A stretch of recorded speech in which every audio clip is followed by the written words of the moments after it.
Hello, everyone.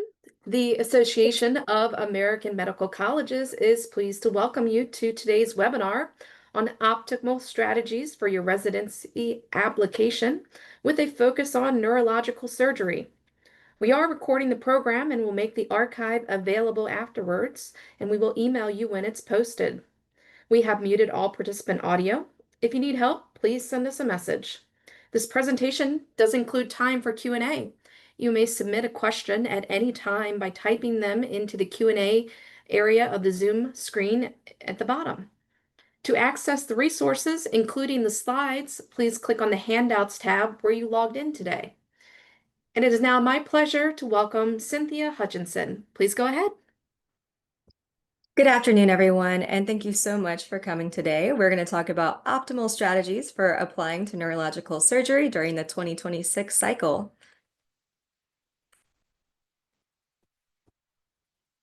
A quick overview of our agenda today is highlighting the AAMC and an overview of our organization, and then jumping right into some updates for the 2026 ERA cycle with neurological surgery. From there, I'll kick it over to Student Affairs Advisor, Dr. Akash Patel, and then our Program Director representing neurosurgery, Dr. Lola Chambliss.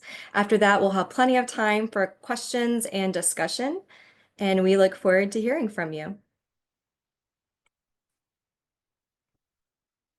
The AAMC is a nonprofit organization created to lead and serve the academic medicine community since our founding in 1876. Our mission is to improve the health of people everywhere. This is why our association supports over 450,000 members of the academic medicine community, from medical students to program leadership to deans and DIOs. It is really important to note that our work is not just application services, but much broader, including research and advocacy. Most importantly, the AAMC is currently leading the efforts to fight against NIH funding cuts. In terms of medical students and advisors, we support the whole transition to residency across the ecosystem of academic medicine. We have Careers in Medicine, which is a great resource for those interested in learning more about the medical field. The Dean's Workstation, which is a great resource for medical schools, advisors, and deans to look at integrated data for holistic support of their applicants throughout the entire recruitment cycle. This tool is used by these individuals to support medical students in finding and applying to external rotations using VSLO, as well as applying to programs for residency. Data from VSLO, ARIS, and Thalamus come together to provide a host of information, including visa sponsorship needs, letters of recommendations count, interview counts by specialty, an expanded publication count by type, and so much more. Residency Explorer is a tool that is co-sponsored by multiple national organizations involved in the transition to residency. The Residency Explorer tool empowers students to find programs that align with their needs and interests to assess their competitiveness. 71% of applicants use this tool in completing their MyAris application to compare programs based on program characteristics like educational offerings and benefits and resident characteristics from the GME Track National Census surveys, and assess their competitiveness using prior cycle data from ARIS application, Thalamus Core, the NRMP, NBME, and MBOME. To highlight Residency Explorer tool a little bit further, I want to update you guys on how this tool continues to be a highly utilized tool for applicants and advisors to compare program offerings and assess competitiveness. Coming in summer of 2025, based on valuable feedback from the community, the Residency Explorer tool will have expanded data, including increased specialty coverage from 25 to 40 specialties to provide brighter insights across more fields, enhanced program-specific details, including application process information, and updated license exam requirements, integrated National Board of Medical Examiners and National Board of Osteopathic Medical Examiner licensure score information, including program level Step 2 CK and Level 2 CE score ranges for applicants invited to interview. There will also be expanded National Residency Matching Program position data showing total positions offered and filled by all residency position types. The 2026 recruitment season officially begins in early June for July cycle fellowships to begin applying and continues through our favorite time of the academic year, Match Week. Between that, there's a lot of activity that occurs, and I want to highlight some of these important milestones as we advance through this webinar. First and foremost, once you begin creating your application for this season, note two important time frames in June and August. In both of these months, Residency Explorer will include data refreshes, so make sure to check back in these months as you begin forming your program list of ones you're interested in applying to. Also note that September 3rd is when applicants can begin submitting their applications to programs at 9 a.m. ET. That's a really important date, and we'll talk about more why as we go through the 2026 ARIS updates. On September 24th, that's when residency programs will be able to review applications that had been submitted to their programs. Now, we all know what happens between September and March. It's a very busy time of interviews, invites, second looks, and getting to know your prospective places that you will go to train. So we wish you all the best and hope that moving forward, this presentation will prepare you for a really great 2026 recruitment season. In terms of pricing, last year we had a change in ARIS application pricing to a tiered pricing structure. This structure remains the same this year with 1 to 30 applications costing $11 per application, and then 31 or more, $30. There are additional fees noted below, including taxes.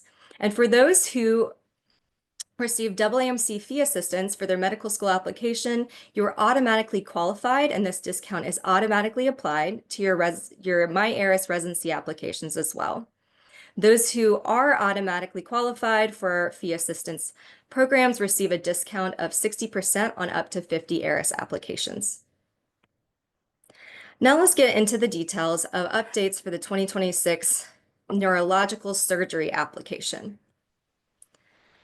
There are several specialty-specific changes that are occurring in the MyARIS application, as well as some that are universal to all MyARIS applications, regardless of specialty. I'm going to dig in, starting with the personal statement. This year, for neurological surgery, all neurological surgery applicants will be asked to shape their personal statement using the prompt that you can see on this screen. Note that this presentation will be provided in a PDF form and viewable online after this webinar concludes, so you will have this information moving forward as you prepare your application. Another update specific to neurological surgery are the introduction of specialty-specific questions. There will be 3 specialty-specific questions for neurological surgery that were created with research and data-driven efforts to really tailor the questions to meeting the needs of the specialties so the programs can learn more about you, the applicant. These questions are intended to receive very short responses. There is a 1,000 character limit, which is approximately 200 words. You can save and reopen and change these answers to your questions as much as you want. You can also use the 2026 MyARIS application worksheet that's available online, and we'll provide a link within this as well to practice how you want to shape the answer to these questions. You can save, reopen, save again, but once you submit an application to neurological surgery, your responses are locked in and won't be able to be changed. Note that if you're applying to neurological surgery as well as transitional year programs or any other specialty that is not neurological surgery will not see the answer to these questions. Only neurological surgery programs will see the answer to these questions. Moving on to program signals, for neurological surgery, you will have 25 signals that you can send to a program. These program signals offer applicants the opportunity to express interest in a residency program of their choice at time of applications. They are intended to be used by programs as one of the many data points in deciding whom to invite to interview. Note that once you submit your application, the signals cannot be changed. Now let's talk about the 2025 ARIS applicant survey feedback. From the 2025 survey, applicants who specifically applied to neurosurgery said the top 5 reasons that affected signaling included advice from others, their perceived chances of interviewing and matching with a program, the alignment of program strengths with their career interests, and of course, geographic location of the program. In terms of geographic preferencing, there is a small sample size that responded to this from neurological surgery applicants specifically in 2025. However, you can see here that in general, most applicants in 2025 did not indicate they had a preference for geographic regions. As you can see on this slide, for the majority of the respondents, again, a small sample size of neurosurgery applicants in the ARIS 2025 season, most use signals in geographic preference to reflect their true preference at time of application. That is the conclusion of the 2026 ARIS updates for this presentation. Here are some QR codes that can take you to the ARIS Insights newsletter as well as stats. Feel free to take a moment to scan them or take a photo and then use that to access them later. Again, this webinar will also be provided after this, so you can grab them from there as well. I will now pass off to Dr. Patel. Hello, good afternoon. My name is Akash Patel, and I'm one of the neurosurgeons at Baylor College of Medicine in Houston. I'm the residency program director there and also the advisor to our students. I'm just going to go through a little bit briefly before I hand this off to Dr. Chambliss. Before you start your application, you're going to want to make sure you update your CV. This is going to be helpful because not only does it allow you to have it ready for your application and also for letters of recommendation that you might be asking for, but it's going to help you contextualize and organize your thoughts so that you can better prepare your application. So it's going to help you reflect on your, interests, sort of the themes in your life up to this point, themes in your CV, and maybe help you decide what strengths you're going to want to bring out in the application. Then, of course, preparing for ERAS, you guys probably know you have to select 10 experiences, and you're going to want to prioritize these. This is a QR code link so that you can kind of download some resources that includes a worksheet that'll tell you the specialty specific questions you just heard about. And this is like a great place to start drafting your application. When you're thinking about your experiences, you're going to want to prioritize these either in a longitudinal fashion or by most recent and then to older. You're going to want to think about what are your core values and interests and how have you demonstrated commitment or leadership up until this point. A lot of times these are going to be related to your specialty, but that's not necessary. It could also be something unrelated. I think most of us who are reviewing applications understand that not everybody was born. Sorry, I was looking at the chat. Not everybody was born knowing that they want to do neurosurgery, and this is a journey, and you're going to want to tell your journey. When you think of your 10 experiences, you're going to want to really pick 3 that are most meaningful to you and explain why this is meaningful and how it demonstrates your core values and your character. I would recommend that you group these experiences, especially if they're related. So for example, let's say you were doing clinical research with several faculty in the department where you're a student. You're not going to want to really have each clinical research project be an experience. You can group this together and say, as part of the Department of Neurosurgery in XYZ medical school, I worked on these databases or a bunch of clinical projects, et cetera, so that this can be really just one thing. And once you've done this, you're going to want to discuss this with your advisors or mentors or a faculty member. So oftentimes that may be the specialty specific mentor in your department. But if you've worked with one particular faculty throughout the duration of your medical school and you feel pretty close to them, then you can talk to that person about it if it's not the specialty specific mentor. I think one of the biggest overarching themes I can impress upon you today is that use the resources of people who are around you to get advice, to bounce your ideas off of, etc. Okay. When you're developing your list, the program list, you're going to want to think about what things are most important to you. And there are a variety of links here and resources that are available. But you're going to want to be honest with yourself when you're considering your candidacy as an applicant. And then you're going to want to target appropriately tiered programs. But more importantly, one thing I usually tell my students is that this is the time to be honest with yourself about what is important to you and what isn't. There are some programs that are very academic and research oriented. There are some programs that are clinically oriented. There are some programs that do both. There are some programs that are in smaller areas or smaller programs that are going to have more of a family type of feel. And then there are big programs that are going to have maybe more resources or access to patients or whatever. This is the time where you want to kind of think about 10, 15 years from now, where do you want to be? What are your goals? And what kind of program is going to bring you closest to achieving those goals?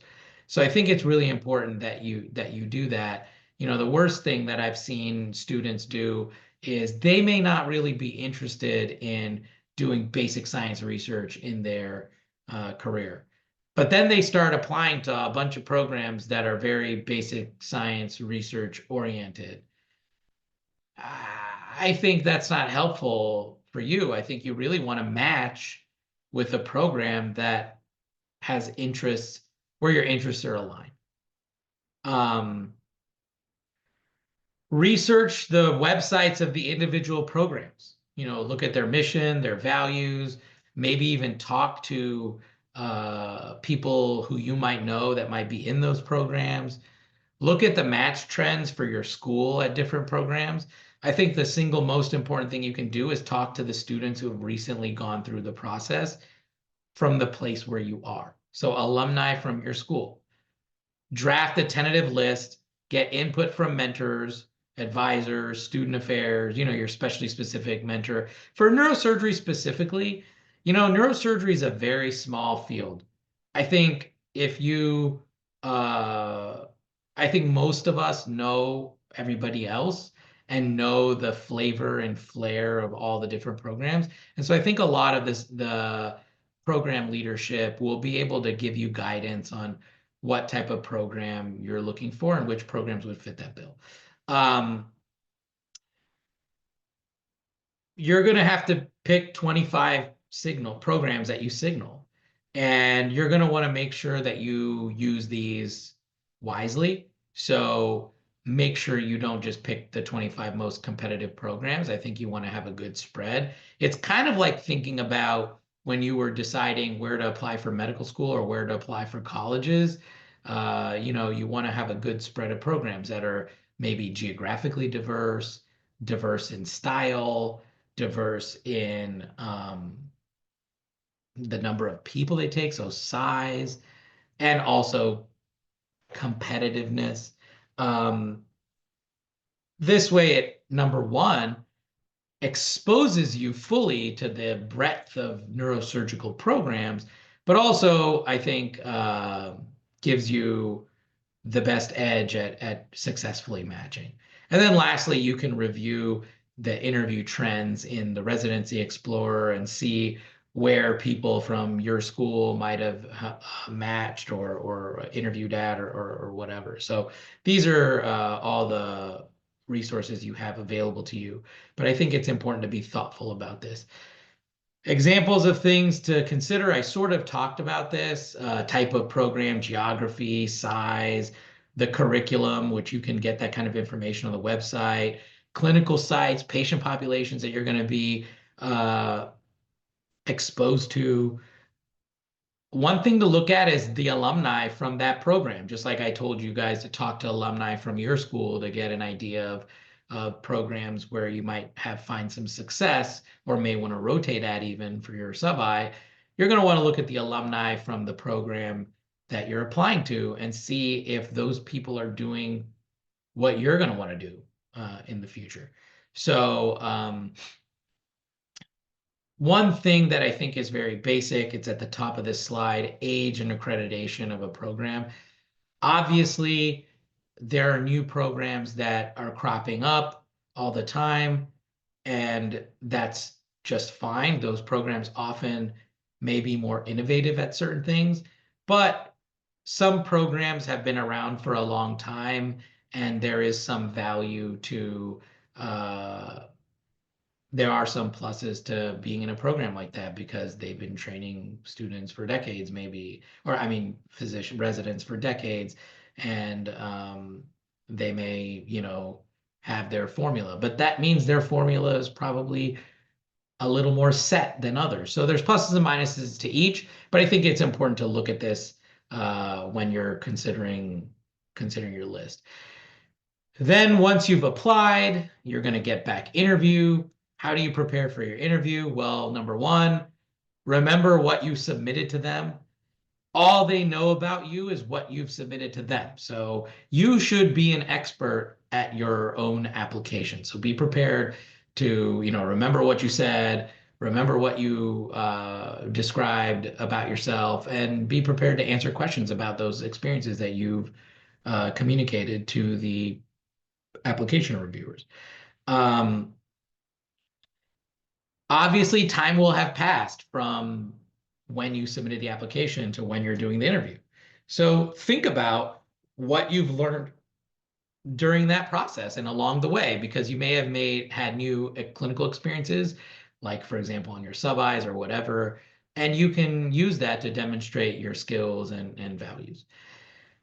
Utilize the resources to help you prepare for the interview. So the AAMC has these guides available for you. Your school may have resources available. You can do mock interviews with either mentors or even other students. There's lots of online resources. Questions that are going to likely come up when you do the interview. I think someone's going to ask you at every interview, why are you interested in our residency program? You're going to want to have an answer that's pretty specific to that program and shows that you've done your homework and you know about that program. You didn't just apply to it because someone told you or you read something in a forum that it's a good program and then you ask answer this generic question in a generic way. So I'll admit this is a generic question, but you're going to want to answer it specifically. What questions do you have for me? Usually the program director or the chair are going to ask you this for sure. You're going to want to have a question ready that you've thought about that shows that you know what the program's about and shows that you're interested. You're going to want to prepare questions that aren't like generic. So people may ask you generic questions, but you're not going to want to ask generic questions. Look up information about the city and the community and really take this opportunity to talk to the leadership of that program about where they see the program going or what they think is the most important thing in an applicant or the most important thing about training, etc. Practice, of course, that was the last thing on the slide. You're going to want to make sure you practice. Okay, tips for advisors. There may be some advisors on this. You can download the 2026 applicant worksheet and other resources. You can post this if you guys have a centralized place to do this in your at your medical school. And you're going to want to familiarize yourself with the other resources that are available. That includes Residency Explorer, Texas Star, other things, and stuff that's been put out for neurosurgery would be the SNS or the CNS, and that's on my next slide actually. Meet with the students individually to review all these things. Application details, program lists, even before they're thinking about applications, where to do the sub-Is. I think this is really important for both the mentors to do that, but also the mentees to seek that. And then you can create a practice ERAS account for yourself now that the season's opened. Regularly check in with your students to make sure that everything is on track and that they don't need any help. Lastly, these are some helpful resources for neurosurgery specifically. Of course, residency, the match data that's put out by the NRMP. The SNS has a ton of resources on their website, so you should look this up. That includes the standardized letter of recommendation, guidelines, etc. These are more maybe for advisors, but also students. And then the CNS, the annual meeting. This is a great place for networking. There's a lot of programming that's specific for medical students at the CNS meeting. So I think this is a good place to go to get some more information. All right, I will now hand it over to Dr. Chambliss. Hi there, thank you so much. So I'm Lola Chambliss. I am also a residency program director at Vanderbilt in Nashville, Tennessee. And I'm gonna just kind of take off from where Dr. Patel left off and give a few more tips and perspectives. So the first thing I want to make sure that everyone knows about is the role of this organization, the SNS, or Society for Neurological Surgery. The SNS actually does a lot of things that aren't necessarily related to students and the match, but one of the critical things they do is that they are the official organization that administers the match for our specialty. And they have a component of what the SNS does is really to be the organizing body for program directors in neurosurgery. So what this means is we want students that are considering a career in neurosurgery, be they first years through fourth years, to make sure that you are getting information, emails on occasion from the SNS about their programming. So the key there is to go to the website I've linked to there. You hover over the medical student tab and you'll see a tremendous amount of resources. One of those things says sign up for communications. Make sure you do that because that's how we're going to let you know about upcoming webinars and very specialty specific information you need to have over the next few months. And there'll be a lot of that coming out. You also will want to read the guidelines for the residency match. The guidelines that are up there currently are for last year because we just had our meeting last weekend and we're in the process of editing those guidelines and getting them updated. There's not going to be a lot of major changes, so you can certainly look at what's there right now, but they'll be updated in June. And then if you're signed up to receive these communications, they'll be all coming straight out to you. So it's really important for both advisors and for applicants to have a sense of what those things are. And even if you're not an applicant this year, but you're going to be in the future, make sure you're getting the information because we actually have webinars all year round about things like picking a sub-internship or how you get involved in neurosurgical research and all those kinds of topics.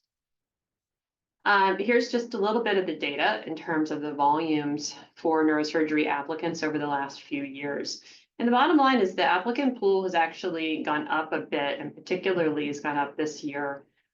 There are, however, also more programs available. And so there have been a number of expansions in the past year. So programs that are seeing an increase in the residency complement, as well as some new programs and even more coming online next year.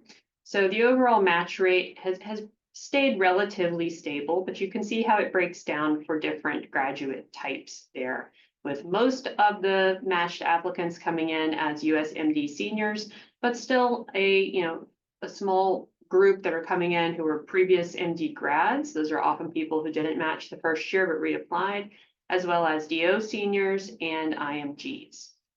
So you can see kind of the breakdown of what that looks like. And if you aren't sure, US IMG basically means you're a US citizen who has gone and pursued medical school elsewhere. Non-US IMG, which is much more common, are people who went to medical school usually in a home country and then are now applying in the United States. So wanted to go through a few of these key recommendations from the SNS. These are the guidelines I spoke about. One that is very relevant right now is related to the sub-internships. So the SNS guidelines are that the maximum number of sub-internships in neurosurgery that an applicant should do is 3, and that includes a home program rotation. So for most applicants that we have in our field have a associated home residency program. You should be doing a rotation there and then 1 or 2 away rotations and not more than that. This is the guideline that I'd say we have the most struggle in getting people to follow. The reasoning for this is complex, but actually evidence-based and really well thought out. We really want people to try to follow this guideline in the interest of making sure that they are taking the time to do the rest of their medical education and focus on other topics during their medical school, and to make sure that the playing field remains even for people who come from schools with a wide variety of different curricula. This guideline will not be changing for next year. And so we would recommend that as all of you are looking at your summer and fall schedule, that you make sure you are following this. In terms of the application, Dr. Patel hit on a lot of this. I just wanted to hit another couple of key points. We don't want you using ChatGPT or other AI tools to answer these questions. Obviously, this is a field in a lot of evolution right now, and I suspect that in the coming years, there will be an increased focus on how we detect those situations and what we basically put in the rules and regs about how we fill out this application. But for now, I would say it's probably not wise to use that. We want you just doing this with your own writing. Honesty is critical here. When you ask neurosurgery program directors, what is the one trait that is most important to them and who they choose, it's integrity and honesty, and the ability to trust one of our residents that they're going to answer us truthfully with a question about a patient, even if they know that we might not like the answer. So there is no faster way to wind up off the list of candidates than to have any kind of dishonesty detected in your application.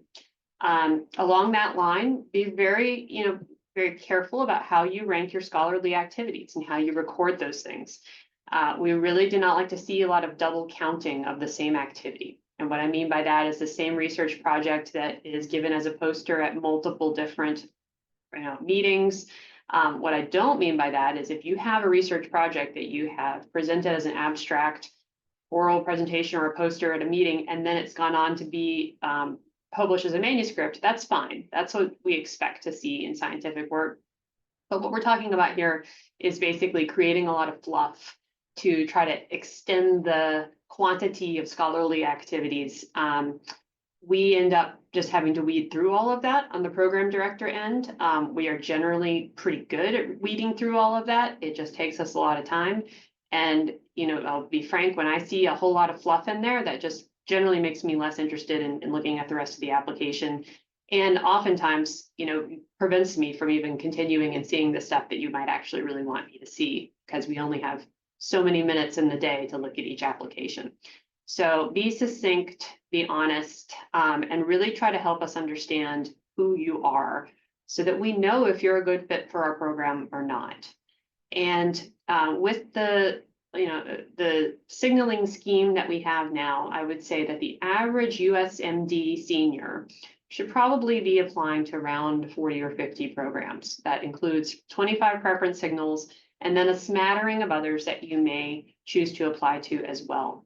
We know from the data that your chances of getting an interview at a place that you did not signal are in the single digits, less than 5%, probably closer to 1%, depending on the applicant.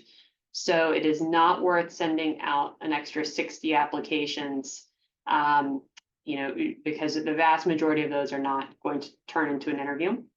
We polled program directors about their use of signaling, and essentially there's kind of a binary response. Most program directors are only going to interview candidates that signal them, but then there is a substantial other group who look outside that signaling pool quite extensively. And those are generally programs that aren't seeing a lot of signals. So those are the ones that I use the term popular for. They're the ones that are somewhat less popular rather than competitive. They may be the great programs. They're just not seeing as many applicants or as many signals. That may be based on geography or some other features. And so when you think about where you're going to spend your signal, it's important to talk with your advisor about this. I do think that IMGs and reapplicants are a different category, and probably there's some benefit to more broad applications for those groups, although the data doesn't really yet answer that question for us. In terms of the personal statement, as you saw at the top of this presentation, we now have a new prompt for that this year. And, that's really trying to get people to answer these questions. Why neurosurgery as opposed to anything else? Demonstrate a realistic understanding of this training that you're about to get into. I, as a program director, when I'm reading this personal statement, this is the question I'm asking myself. How likely is this person to quit residency? Do they know what they're getting into? Are they getting into it for the right reasons? Do I think that they're actually going to be successful and happy in it? Because I'm trying to weed out those that might feel like neurosurgery is really cool and interesting, but actually aren't really prepared for what the training is going to entail, and they're going to be unhappy and end up leaving residency. So I give this as a framework to how I approach reading this. And I would say we do read these. I think if you talk to advisors that are less engaged with current residency applications, they might say to you, oh, the personal statement, just be safe there. It doesn't mean that much. That comes from an era of step 1 scores and grades and AOA, where we had a lot of other pieces of information to look at. We don't have that many pieces of objective measurement anymore in your application. And what that means is that I think that modern program directors in this era have moved a lot more towards looking at these answers to these questions that we're talking about, and these things are really important to us. Letters of recommendation are what comes out from program director studies as the most important thing in your application. And so this is an important point to focus on. Most applicants will have a letter from their home program that is often using a format called a standardized letter of evaluation. And that you can look at yourself on the SNS website. It's slightly different than a letter of recommendation. And the reason for that is there was a desire amongst program leadership to have evaluative language in that letter because it's coming from a program that knows you the best. And so if your home program is in line and willing to do that, we like to have that letter of evaluation that usually comes from the person who is in leadership in your department. We often see that these days being a combined letter between a chairman and a program director, or a chairman and an APD, or something like that. That's how we do it at my program. It's the chairman and myself as the PD that write this. Then you'll likely do 2 away rotations. It's fine to do just 1, but you'll have letters from there. And we like to see those coming with the standardized letter of recommendation template that's for those away rotations, because that helps us better compare applicants. And then most people will also have a 4th letter that comes from somebody who knows them really well, as a long-term mentor in the field. Oftentimes it's someone you've done research with. And you'll see in our guidelines that we actually say they're welcome to use that standardized template if they want, or just provide a narrative letter. The reason for that is that we found that most of those folks are not writing a lot of letters. And so their use of the standardized letter format is somewhat less useful to us. And that just gets into some research we've done about how those letters shake out and actually demonstrate a normal distribution of candidates. So either way is fine. Most applicants will have all of their letters written by neurosurgeons. Some will have, for example, if you've done a PhD in a lab with a cancer biologist, that long-term mentor letter is probably going to come from that person. And that's fine. But most of the time, all the letters will be from neurosurgeons. And one question applicants often ask me is they're really nervous about who to ask for a letter. I'd say let the nerves die down on that, because we know you're going to be asking us. And the programs, when you go to rotate there, they already know who's going to be writing their letters. If you come to do an away rotation at Vanderbilt, I tell you exactly what's going to happen, who's you're going to meet with, who's going to write the letter. So you don't need to worry about the anxiety of, will this person or won't they write me a letter? We expect to do this. And we'll generally tell you, hey, this is the person that is the letter writer for us, because they have the best understanding of how you performed. They have the right network. They know how to do this. People read their letters, etc. Also, it's fine to submit with just 3 letters and add a 4th later. And that often happens for people who have their last sub-internship in September or even October. And so there's no problem there. The application will be complete if it has 3 letters with it. And so typically then you just add that 4th letter as an update later on in October. Signals. So as already been mentioned, you all will have 25 signals. The guidelines state that, and this comes from AAMC as well as our society, that if you're interested in your home program or a place that you did in a way, you need to use a signal for those as well. And that's just to create parity. Otherwise, we have situations where some students get 3 extra signals or up to 3 that other people don't. We're trying to eliminate that. And so the reasoning there is should be pretty clear. We've updated all of our program advisors on this as well. If there's some less popular programs that you think you're a great fit for, that's what you're really looking for as your sweet spot to send some of these signals, because those programs, are going to really take a look at the people that signaled them. They may not be getting hundreds of signals. And if you're a great fit, that's going to, get you on the interview list immediately. And as I mentioned earlier, chance of interview without a signal is very low. And this depends a little bit on which applicant pool you fall in, but it is low. So while it may make sense to continue to apply to some additional programs that you haven't signaled, we do not think it makes sense for the typical applicant to apply to 70+ programs. Because, and then the caveat, some applicants in the match do wind up matching someplace they did not signal. Last year, we think that number is in kind of the single-digit range, but somewhere in the 8 to 10% range.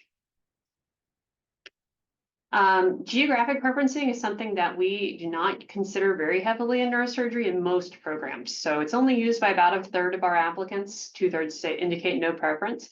But it is particularly relevant for those that are in locations of the country that are perhaps a little bit less generally popular with the average 25-year-old maybe. So we see that when we survey program directors, those that are in the Midwest and Southern programs are a little more likely to heavily weight geographic preferencing that aligns with them. And so if you know that you're in a particular area and you really don't mind not getting interviews outside of it, this can be useful to you. But I think that most of our candidates are more concerned about matching somewhere than they are about matching in a specific spot. And so talk to your advisor about your own unique needs there. We attempt our very best to have standardized interview releases in October. And so what this means is that every Friday in October, programs are allowed to send out interview offers. It's at a specific time, I believe it's 4 p.m. Eastern. And the idea there is they just come out in a weekly wave. And that means that you only really need to be worried about getting on your email and doing the scheduling at one time point in the week. And the rest of the week, you can be going about your regular business and on your rotations. We've had a few issues with a few programs sending them out at different times, and we're really working on that on the program director side to get us all very well aligned. I think that'll be even better this year. I would tell you the vast majority of your interviews will be in person. I would say 90+% will likely be in person this year. And then just some final data sources and helpful links. Some of these have been linked to before. I just want to emphasize again that SNS site at the bottom. Make sure that you know where that is, that you're looking at the guidelines, that you are signed up for communications.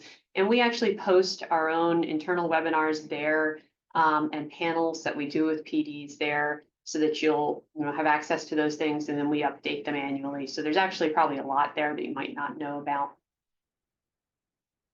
All right, and I think that is it for what I had to present. And I've already seen a few questions come through. So I don't know, Cynthia, if you're gonna kind of moderate what questions you might want us to ask or what. Yes, thank you so much, Dr. Patel and Dr. Chambliss, for that wonderful presentation. We will now move on to discussions and questions. We had several questions come through the registration portal as you registered, so we're going to begin with a few of those, and then hopefully we'll have time for some that came in while live. Let me advance. All right, the first question is, if I have a SLO coming from a program director after September 24, do I need to leave an extra letter of recommendation space for the SLO that will be coming, or do I use 2 SLOs and 2 letters of recommendations? So you can't submit more than 4 total letters, whatever variety they are, be they standardized or non-standardized. So if you know you have one that you want to use coming after 9/24, submit your application with the 3 letters, leave that extra space, and as soon as you have that 4th one, upload it. And if you like, you can even send an email to the program coordinators at the places that you've interviewed or that you've applied to, just to make sure they're aware you have a 4th letter uploaded. Awesome, thank you. The next question is there value to a letter of recommendation from outside of surgery and neurosurgery? Yeah, I mean, I think there is, particularly if you had a meaningful experience with someone who was not a neurosurgeon or a surgeon. So one example of this, I think, is like Dr. Chambliss mentioned in her talk. If you did research or like if you did a PhD, you may have done that with a scientist. A letter of recommendation from that person is going to be very valuable and meaningful. That being said, of course, like I said in my part, neurosurgery is a pretty small field. So if you can get good letters from neurosurgeons, that's obviously going to be really important and valuable. But if you had a really meaningful experience, you can get one from someone outside of neurosurgery. Thank you, Dr. Patel. Next question. How can I maximize the benefits of a research scholar position to enhance my chances of being accepted into neurosurgery as an IMG?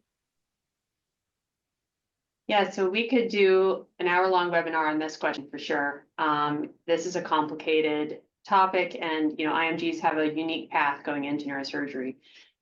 So I would say, in my opinion, the key is to find a position that is associated with a residency program and that has a history of having trained prior research scholars or research fellows who have gone in through the match to neurosurgery residencies. I would avoid any place that doesn't fit those two criteria. And then beyond that, look for someone with whom you get along well that has projects that you're personally interested in, because if you're passionate about it, it's always going to be more successful. But realistically, most people who come to the United States in this role as a research scholar applying in neurosurgery do not wind up in neurosurgery residency programs. So understanding that on the front end and setting your expectations accordingly, I think is really key. Thank you, Dr. Chambliss. The next question is, how should I choose programs for sub-internships, and what is the best way to prepare for the experiences? And are there specific red and green flags faculty look for during these rotations that might not be obvious to students? I guess I can start, but Dr. Chambliss will probably have some salient points. I think the best way to prepare is to talk to people who have done it. Talk to the residents at your program. They're going to help you. These are your colleagues, although they're just a few years above or whatever ahead of you. And so that's one thing. The last part of the second question about that might not be obvious to students. I mean, I think it just depends on the person and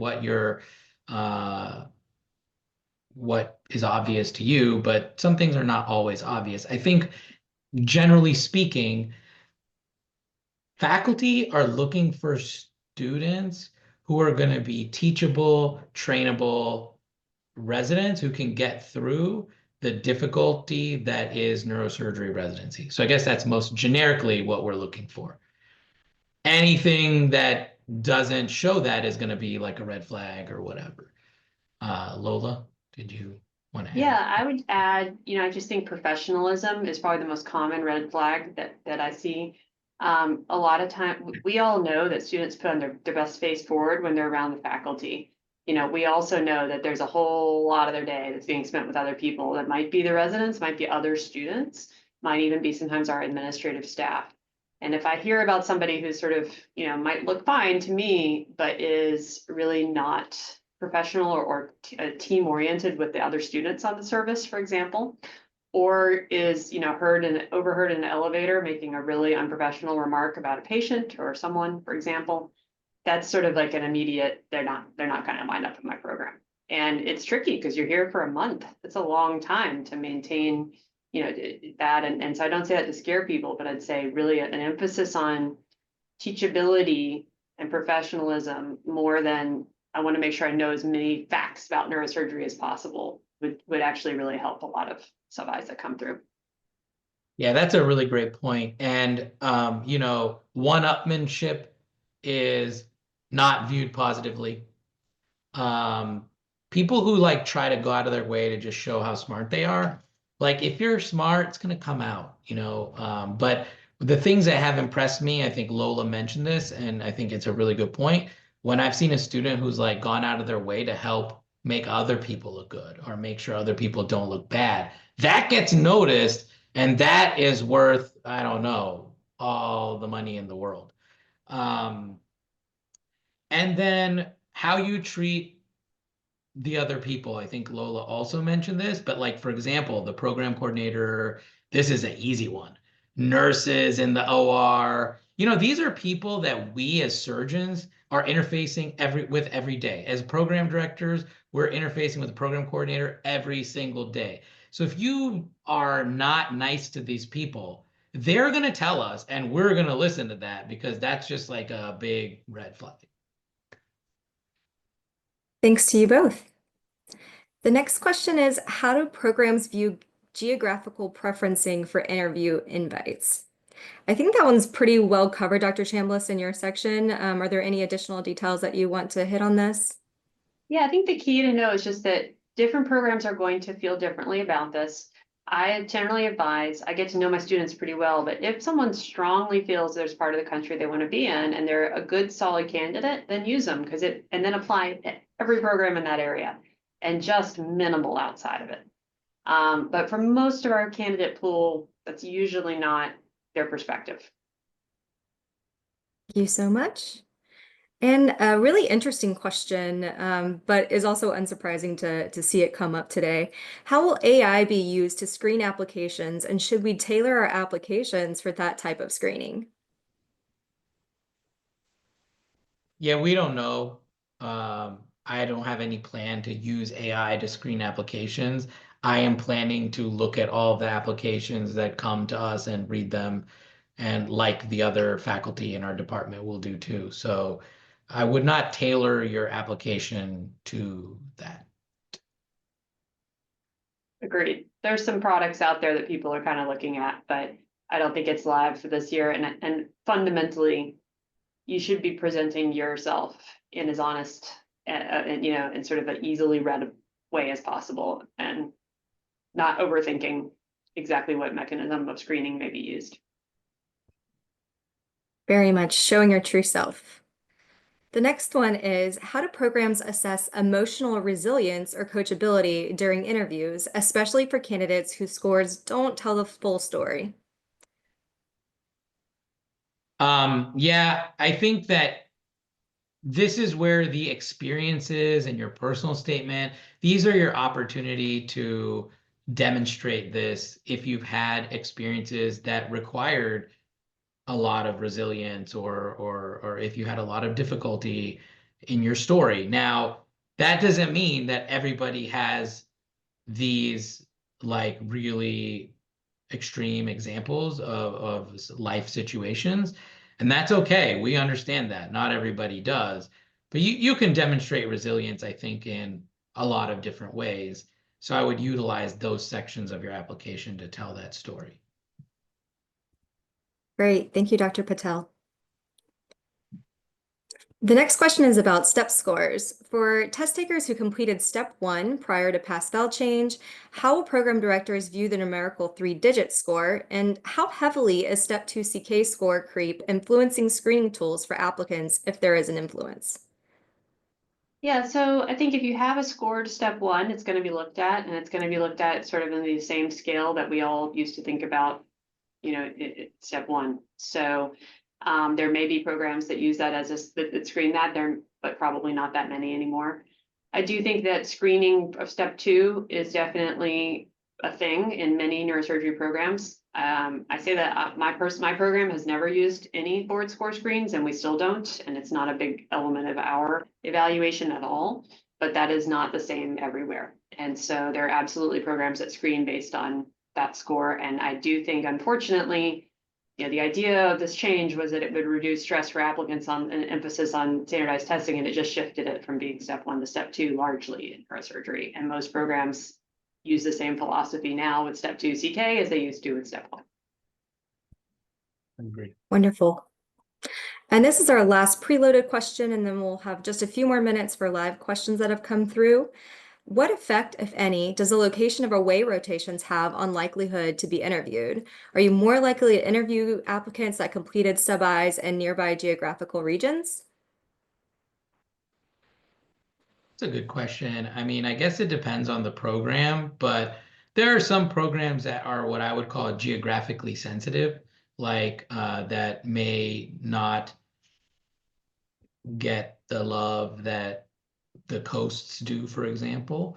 And maybe those programs look at stuff like this just to see like how likely is this person really to be interested. That's what we're mostly trying to figure out. Of all these people who have applied, who's actually interested in our program and who's likely to really take our program seriously. So depending on the program, the size, the location, all these factors are going to be taken into account. But like when I'm looking to interview a person, I don't really go through that level of detail per se, but like let's say they grew up in, I'll just pick something, California, did everything in California and did all their away rotations in California, then yeah, I'm probably not really thinking that they're going to end up in Texas.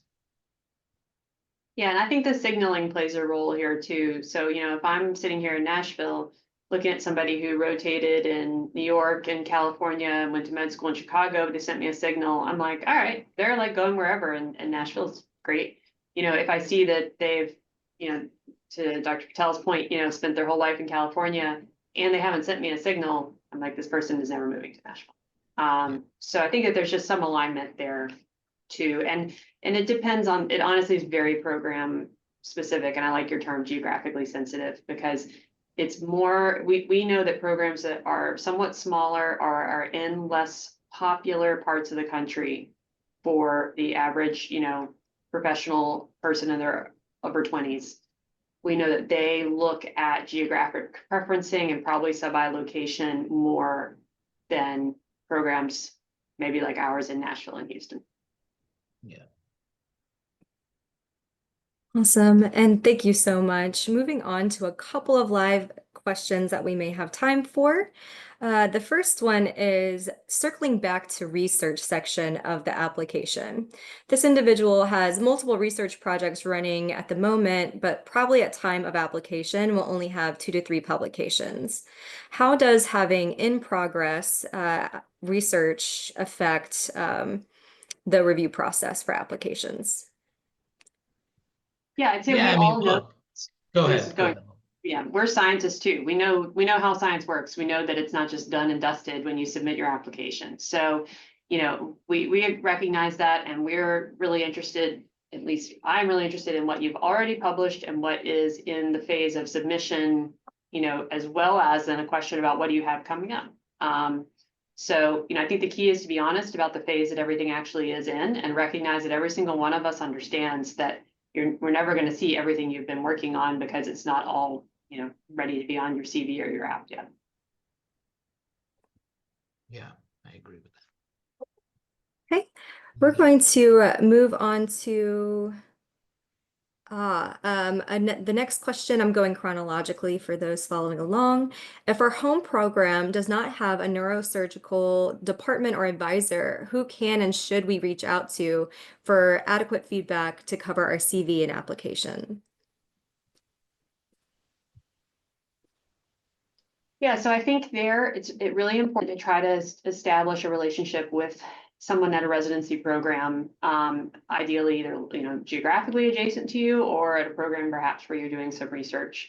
And we call those kind of adopted home programs. And so I'm sure each of us have many such students from other places. But really, trying to, it's hard to know without the specifics, but if there's a local program, that can be very helpful where you can do rotation, or if there's a program that you're engaged in research, I think it's about getting to know those advisors, on either the program director or chair type level, who help the students to really give good feedback. Awesome. And we have 1 more minute left. Dr. Patel, anything to add? No, I agree. I mean, it's just a timely question because I think Lola and I were literally talking about this like 2 days ago or something. So, yeah, it's a problem we're trying to solve. Awesome. And there were some questions in the chat that I tried to answer while we were talking. I don't know if that's. Yeah, I'm trying to answer. Thank you all, everyone, for your time. Please feel free to come back for the recording as well as the PDF version so you can access those hyperlinks. We appreciate your time and joining the neurosurgery community for how to optimize your application for the 2026 season. Thank you. Thank you. Thank you, everyone. We ask that you please give us your feedback on today's presentation by filling out the webinar evaluation that will pop up on your screen when the webinar ends. We have recorded this session and we will email you when we post the archive. On behalf of the Association of American Medical Colleges, thank you to our speakers and, of course, all of today's participants. Have a wonderful day.